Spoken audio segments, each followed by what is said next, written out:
Shalom, and welcome back to Bnei Noach Academy, Thoughts on the Torah. Please remember to hit the like button, to subscribe, and most importantly, to share this insight and inspiration with friends and family. When you look in the book of Deuteronomy, chapter 23, verses 13 and 14, at first glance, it can seem a little odd. God's talking about the soldiers out there in the camp, out there in the wilderness, at the front lines, and he discusses the laws of modesty, the laws and principles of hygiene. He says you should have a special designated place to relieve yourself. And then he says you should also have a spike, that when you squatted, you should be able to dig a hole and cover up your excrement. Now, is that what the Torah talks about? Isn't the Torah a very, very holy book talking about spiritual matters? I mean, really? God couldn't find anything else to talk about? I mean, this should be obvious. This should be a given. People should be taking care of their cleanliness, of their hygiene, of the sanitary conditions, of their modesty. That's not something that God needs to discuss with us. Or is it?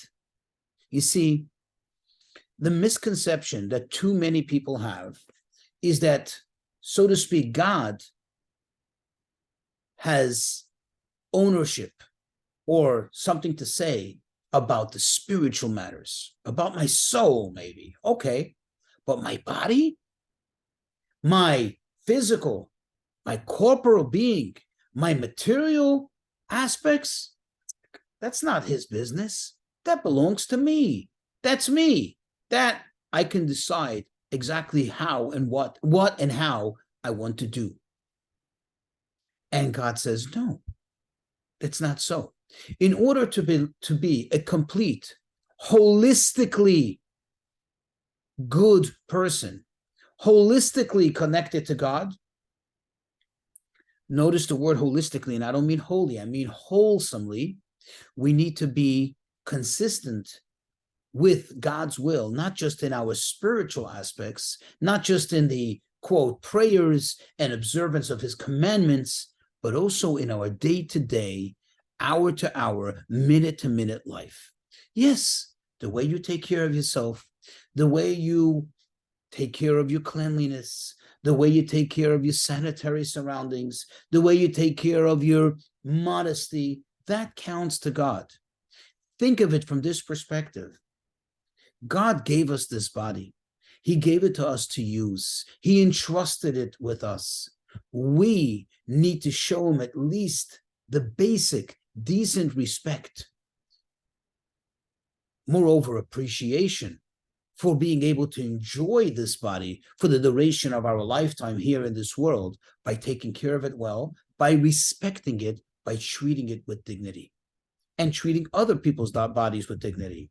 Thus, the way we behave, the way we walk around, the way we even go to the bathroom does count.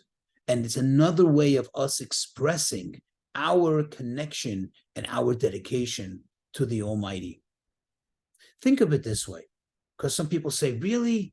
God has to bug me and tell me about this and about that? Tell me about the big things. The small things, does it really matter to you?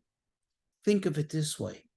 God gave us an opportunity, even when we're going to the bathroom, even when we're relieving ourselves, he gave us the opportunity to serve him, to do it in a way that is consistent with his will, thus incurring another mitzvah, another observance of God's will. That is fantastic.